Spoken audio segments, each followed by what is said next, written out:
Hey everybody, it's Wednesday. We are now in almost October, and you may have noticed I haven't been doing this for a while. I've had a very busy summer and a lot of things going on, and decided just to take some time off. And so hopefully we're back and we'll continue to do these periodically. And just wanted to share with you, I've been going to some meetings lately. I've done another hormone meeting several weeks ago, and then last week was our hormone update meeting that is the annual summit, and actually got to speak there last week, so I wanted to kind of get past that. And as a result of these meetings, I kind of wanted to spend some time over these next several weeks walking through just some of the normal hormonal updates that I have received and hopefully can share with you. And in particular, just reiterate what it is that we do and why we do it, because the data is just so compelling. In fact, from my standpoint, I feel as though it is really a problem for us to deprive women of estrogen therapy, hormonal therapy, etc., because the data is so compelling regarding the morbidity and mortality, that's illness and death, related to what we would call estrogen deprivation therapy, which is what many physicians today and what mainstream medicine still continues to propagate for the most part. And if mainstream medicine suggests that you consider doing hormone therapy, it's for the absolute lowest dose, shortest amount of time. And I think that hopefully I can share with you the data that would perhaps convince you otherwise, even in the limelight of just worrying about breast cancer. But the reality is that even within the framework of breast cancer, estrogen is the only medication, if you will, and I don't really consider it a medication, I consider it a hormone corrector. But it's the only thing that can be prescribed that will prolong life, even in someone who's had breast cancer. So with that, just kind of wanted to review some of the literature, some of the newer things and older things that support the use of estrogen. Of course, there still remains a lot of confirmational bias. I still have patients who walk in and say, oh, I can't take estrogen. My mom had breast cancer and it was fed by estrogen.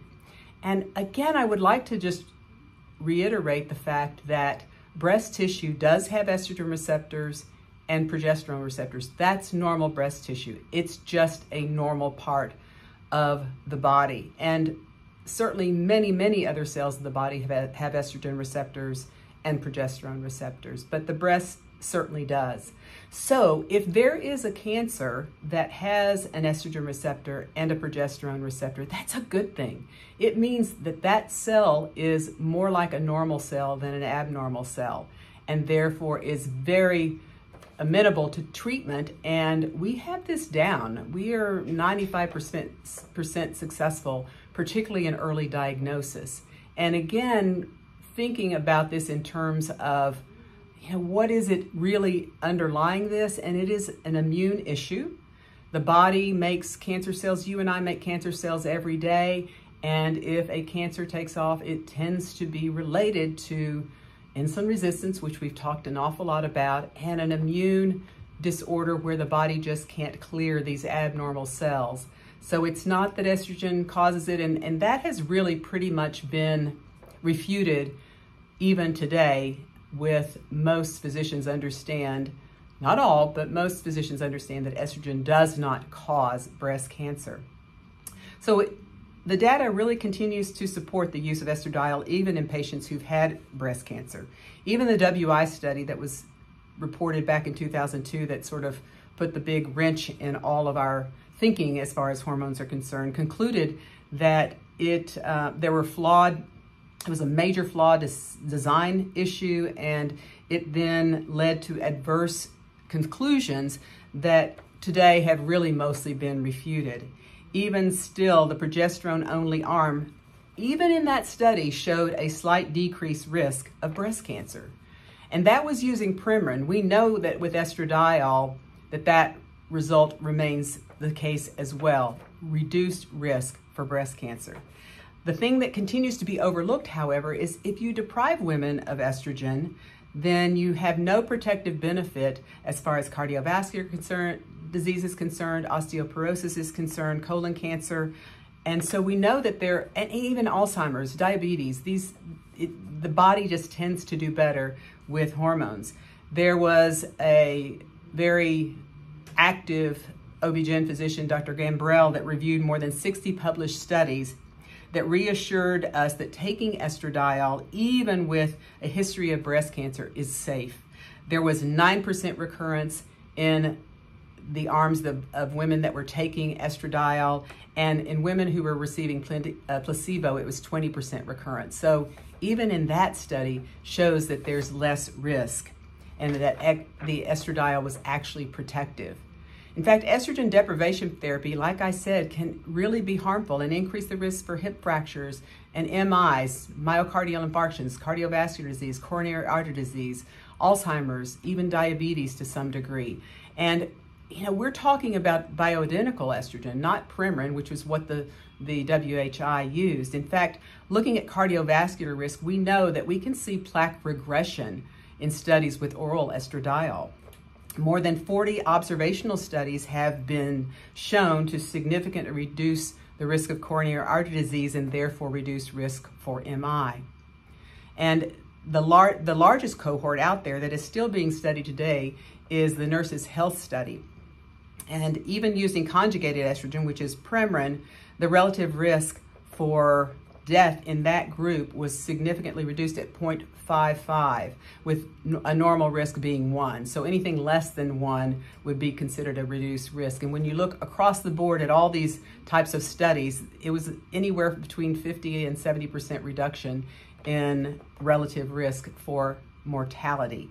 And statins only reduce that risk from a cardiovascular mortality only 2 to 3%.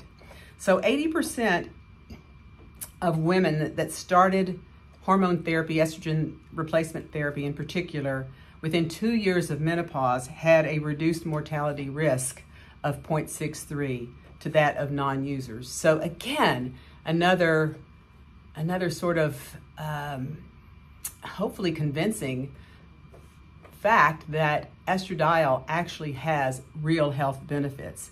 It seems to reduce the central obesity and adiposity that we get, that sort of increase in visceral fat. It can improve sugar control, and certainly we know that it helps with joints and just physical function.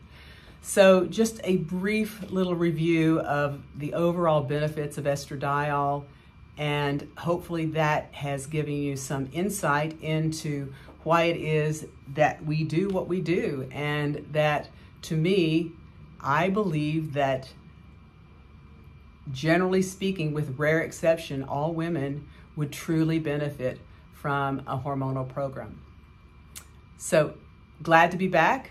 Happy to see you all. I hope you have a great week, and we will continue on this journey to sort of review our hormones and what it is we do. And I was talking with Annie in the office yesterday, and we're going to try to do some Q&As together regarding skincare issues. So hopefully as we progress and getting closer and closer, particularly to the season of all the holidays, we'll be able to help you all with any of your aesthetic needs as well.